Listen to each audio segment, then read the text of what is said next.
জানালার কাঁচ ভেঙে মেঝেতে চৌচির হলো। তারপরে লম্বা হাড্ডিসার একটা আঙুল সদ্য সৃষ্ট ফাঁক দিয়ে প্রবেশ করলো ভিতরে। ভৌতিক মূর্তিটা ধীরে ধীরে ঘরের ভেতরে প্রবেশ করলো। লম্বা লম্বা আঙুল দিয়ে ওর চুলের মুঠি চেপে ধরলো এবং ওকে বিছানার ওপর থেকে অর্ধেকটা শরীর টেনে নামিয়ে গলায় বসিয়ে দিল দাঁত। কফিনের ঢাকনা খুলল। আতকে উঠল এমা।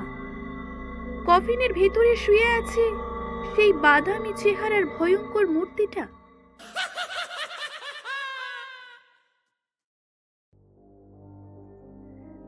ইংল্যান্ডের কাম্বারল্যান্ডের একটি বাড়ির নাম ক্রগলিন গ্রাঞ্জ। পেশার নামের একটি পরিবার 100 বছরেরও বেশি সময় ধরে এ বাড়ির মালিক ছিল। তবে গত শতকে তারা বাড়িটি অ্যান্ড্রু, গর্ডন এবং এমা নামের 3 ভাই বোনের কাছে ভাড়া দিয়ে অন্যত্র চলে যায়। 3 ভাই বোন খুব সহজেই সবকিছু গুছিয়ে নেয় এবং পাড়াপড়শির সঙ্গে অত্যন্ত মিত্রতাও গড়ে তোলে। গ্রীষ্মকালের গরমে কাজকর্ম করা অত্যন্ত অসম্ভব। কাজেই 3 ভাই বোন দ্রুত রাতের খাবার খেয়ে নিল। তারপর তারা এসে বসলো বারান্দায় একটু ঠান্ডা বাতাসের জন্য। আকাশে তখন পূর্ণিমার চাঁদ উঠেছে। অনেকক্ষণ বসে গল্প করার পর তাদের মধ্যে ক্লান্তি এসে গেল। ভিতরে গিয়ে তারা যে যার ঘরে চলে গেল। কিন্তু এমন গরম পড়েছে, ঘুমায় কার সাধ্য? জানালার ঝাপ খুলে রেখে বালিশগুলো স্তূপ করে তাতে হেলান দিয়ে বসলো এমা। তার ঘর থেকে জানালা দিয়ে দিব্যি চাঁদ দেখা যায়। কাছেই এমা বসে বসে চাঁদের আলো উপভোগ করতে লাগলো। হঠাৎ এক সময় তার মনে হলো দুটো আলোক বিন্দু যেন গাছের আড়াল থেকে উকি দিচ্ছে। প্রথমে আলোক দুটিকে হয়তো জোনাকি পোকা ভেবে ভুল হলো এমার। কিন্তু ওগুলোর দিকে তাকিয়ে থাকতে থাকতে এমা বুঝলো ওই আলোক বিন্দু দুটি তার দিকে ক্রমশ এগিয়ে আসছে। মনে হলো কালো একটা ছায়ার সঙ্গে তারা যেন লেপ্টে আছে। এ যেন চাঁদের আলো পড়া গাছের কালো ছায়া নয়, তার চেয়েও কোনো ভয়ঙ্কর কিছু।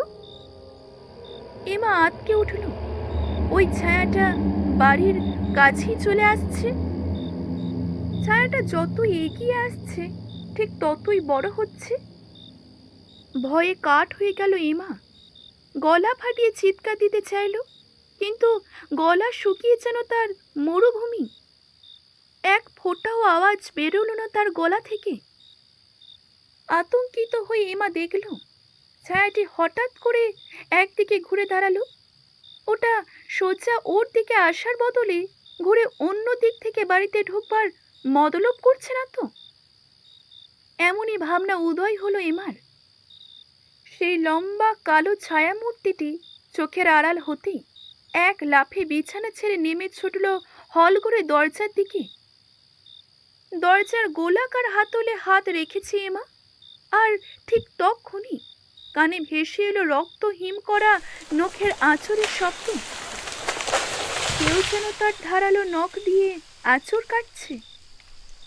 এমা ঘুরতেই দেখতে পেল একটা বীভৎস বাদামি রঙের মুখ আগুনের মতো গনগনে লাল চোখ মেলে তার দিকেই তাকিয়ে আছে। জানালাটি ভেতর থেকে বন্ধ। শক্ত কাঠের এই জানালা ভাঙা সহজ নয় ভেবে একটু স্বস্তি পেল এমা। এমা বেডরুমের দরজা খুলে হল রুমে পালাবে ভেবেছিল, কিন্তু টানাটানি করেও শতবর্ষের পুরনো ছিটকিনি খোলা গেল না। নিচের ঘরে বন্দি হয়ে এলো এমা। বাইরের সেই ভয়াল ছায়া মূর্তিটি আবার আঁচড় কাটল শাসিতে। তারপর নখ দিয়ে জানালার কাঁচ আটকে রাখা সীসা খুঁচিয়ে খুঁচিয়ে তুলতে লাগলো। আবার চিৎকার করার চেষ্টা করলো এমা, বদলে হালকা গোঙানি বেরিয়ে এলো শুধু দুটো ঠোঁটের ফাঁক দিয়ে। কিছুতেই চিৎকার করতে পারছে না এমা। জানালার কাঁচ ভেঙে মেঝেতে চৌচির হলো। তারপরে লম্বা হাড্ডিসার একটা আঙুল সদ্য সৃষ্ট ফাঁক দিয়ে প্রবেশ করলো ভিতরে। জানালার ছিটকিনি খুঁজে পেতেই এক টেনে খুলে ফেলল। এমা তাড়াতাড়ি এক লাফে বিছানার ওপরে উঠে পড়ল। ভৌতিক মূর্তিটা ধীরে ধীরে ঘরের ভেতরে প্রবেশ করল। লম্বা লম্বা আঙুল দিয়ে ওর চুলের মুঠি চেপে ধরল এবং ওকে বিছানার ওপর থেকে অর্ধেকটা শরীর টেনে নামিয়ে গলায় বসিয়ে দিল দাঁত। যন্ত্রণায় আকাশ বাতাস ফাটিয়ে চিৎকার করল এমা।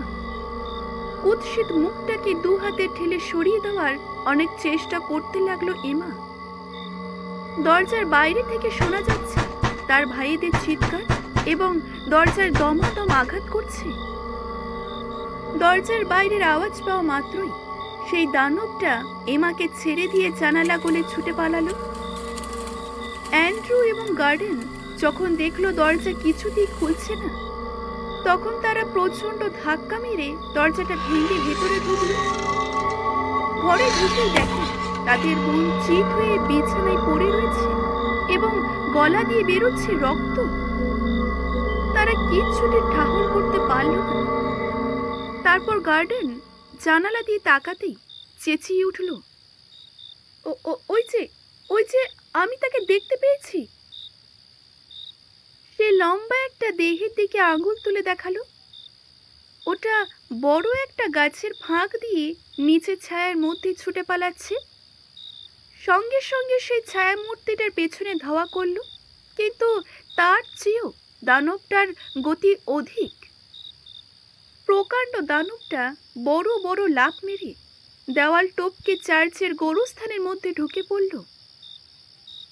গার্ডেন পাথরের সেই দেওয়ালটার কাছে এসে শুধুমাত্র পাথরের কবর আর ভোল্ট ছাড়া কিছুই দেখতে পেল না। ছায়া মূর্তিটি পালিয়েছে। হতাশ এবং রাগ নিয়ে সে বোনের কাছে ফিরে এলো। এমা ততক্ষণে জ্ঞান ফিরে পেয়েছে। অ্যান্ড্রু একটা ভেজা তোয়াল দিয়ে তার গলার ক্ষত মুছে দিচ্ছে। অ্যান্ড্রু এমাকে বলল, আজকে রাতটা আমরা পাহাড়েই থাকবো, কালকে সকালে ট্রেনে চলে যাব লন্ডন। ইতিমধ্যে গার্ডেন ঘরে ফিরে এসেছে। তাকে দেখতে পেয়েই অ্যান্ড্রু বলল, তুমি কি দেখতে পেয়েছো কে হামলা করেছে এমাকে?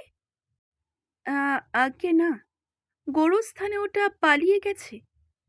তবে শয়তানটা যেই হোক না কেন, অ্যান্ড্রু ঠিকই বলেছে, এখানে আর থাকা যাবে না মোটে। যত দূর সম্ভব এই জায়গা ছেড়ে আমাদের পালাতে হবে। কিন্তু এমা মাথা নাড়ল। সে বলল, না না, কিছুতেই না। আমরা এখানে কত ভালো আছি। একটা ঘটনা ঘটলো আর তাই আমরা ভয়ে পালিয়ে যাব। দুই ভাই তাদের ছোট বোনটিকে বোঝানোর অনেক চেষ্টা করলো, কিন্তু এক গো ধরে রইল এমা। এমা আবার বলল, আমরা এ বাড়িতে 7 বছরের জন্য ইজারা নিয়েছি, আর এখানে এসেছে 1 বছরও হয়নি। এ বাড়ির ভাড়া গুনতে হবে একদিকে, আবার অন্যদিকে নতুন বাসা ভাড়া করা ক্ষমতা আমাদের নেই। বোনের এই চুক্তি অনিচ্ছা সত্ত্বেও মেনে নিল দুই ভাই। খবর শুনে পরদিন স্থানীয় এক রক্ষী এসে বলল, এ নিশ্চয়ই কোনো উন্মাদের কাজ, কোনো পাগলা গারদ থেকে পালিয়েছে। তবে সে দ্বিতীয়বার আর হামলা চালাবার চেষ্টা করবে বলে মনে হয় না। ওরা সকলেই সেই বাড়িতেই থেকে গেল। তবে অ্যান্ড্রু এবং এমা ওদের ঘর অদল বদল করল। এমা এখন রাতের বেলা জানালার ছাপ ফেলে রাখে, আর অন্যদিকে তার দুই ভাই গুলি ভরা পিস্তল সব সময় সঙ্গে রাখে। শীতকালটা কেটে গেল এমন করেই, কোনো ঘটনাই ঘটেনি। তবে মার্চ মাসে একটা ঘটনা ঘটল। একদিন জানালার ছাপে নখের খচর মচর আছড়ানোর শব্দে ঘুম ভেঙে গেল এমার। তাকিয়ে দেখে জানালার ঝাপের উপরে একটি শাঁসি, যেটি বন্ধ করা সম্ভব হয়নি। সেখান থেকে সেই ভয়ঙ্কর বাদামি মুখটা ওর দিকে কটমট করে তাকিয়ে আছে। ভয়ে চিৎকার করল এমা। চিৎকার শোনা মাত্রই তার দুই ভাই পিস্তল বাগিয়ে সঙ্গে সঙ্গে ছুটে এলো। দেখলো ছায়া মূর্তিটা লন ধরে ছুটে যাচ্ছে। অ্যান্ড্রু সঙ্গে সঙ্গে গুলি করলো। গুলি লাগলো ওটার পায়ে, তবু ওটা খোঁড়াতে খোঁড়াতে গোরস্থানে দেওয়ালের ওপরে উঠে পড়ল। সঙ্গে সঙ্গে নিচে নেমে দুই ভাই ছুটে গেল। দেখলো কালো মূর্তিটা একটা পরিত্যক্ত ভল্টের মধ্যে অদৃশ্য হয়ে গেছে। পরদিন সেখানকার স্থানীয় রক্ষী, কর্তৃপক্ষ এবং পাড়া প্রতিবেশী সহ এমা, অ্যান্ড্রু এবং গার্ডেনের উপস্থিতিতে ভল্টটি খোলা হলো। ভিতরে দেখা গেল অসংখ্য কফিন, সবগুলোই ভাঙা। শুধু একটি আস্ত রয়েছে, যদিও ওটা ঢাকনি আলগা। অ্যান্ড্রু এবং গার্ডেন কফিনের ঢাকনা খুলল। আতকে উঠল এমা। কফিনের ভেতরে শুয়ে আছে সেই বাদামি চেহারার ভয়ঙ্কর মূর্তিটা। ওটার গায়ের চামড়া ঝুলে পড়ছে, একটি পায়ে বুলেটের ক্ষত দেখা গেল। ভ্যাম্পায়ার শব্দটি উচ্চারণ করার সাহস কেউ পেল না, কিন্তু সকলেই বুঝতে পারল যে এই একমাত্র দানবী দিনের বেলা ওই কফিনে শুয়ে বিশ্রাম নেয় আর রাতের বেলা রক্ত তৃষ্ণায় বেরিয়ে পড়ে। তারা ভ্যাম্পায়ারটার বুকে কাঠের কুঞ্জ ঢুকিয়ে দেওয়ার পর লাশটা পুড়িয়ে ফেলল। এরপরে ক্রকলিন গ্রাঞ্চে আর কোনো দিন ভ্যাম্পায়ারের উপদ্রব হয়নি। এখানে শেষ করলাম আজকের এই গল্পটি। আজকের এই গল্পটি যদি ভালো লেগে থাকে অবশ্যই একটি লাইক করবেন, শেয়ার করবেন এবং কেমন লাগলো জানাতে ভুলবেন না। ধন্যবাদ।